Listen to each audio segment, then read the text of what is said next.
काय सांगाल आपला ईव्हीएम मशीन लावण्यावरून काहीतरी आक्षेप होते आणि त्या ठिकाणी थोडंसं मतदान अधिकाऱ्यांसोबत आपली शाब्दिक चकमक देखील उडाली. काय शाब्दिक आधी नेमका मी प्रकार? लोकांना मतदान करण्याचं आव्हान करतो की येणाऱ्या महापालिकेच्या 8 वर्षानंतर जळगाव महानगरपालिकामध्ये निवडणुका होऊ घातलेल्या आहे.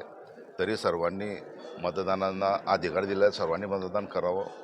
आणि इथं जेव्हा आम्ही आलो लोकप्रतिनिधी म्हणून एजाज भाई यांचे लहान भाऊ आहे, मी आहे. तर इथं कडमध्ये जी EVM होत्या त्यांनी उलटी सिरियल लावलेली होती.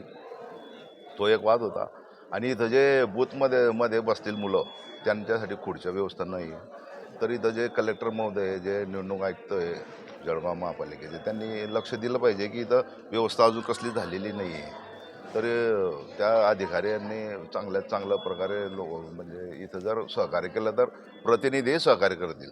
मग आता आपण ज्यावेळी आक्षेप नोंदवला त्याच्यानंतर मशिनीचा जो सिक्वेन्स आहे तो चेंज झाला आहे. तो केला त्यांनी, आम्ही सांगितल्यानंतर केला. कारण जी सिरियल लावलेली होती कडची ती उलटी लावलेली होती त्यांनी.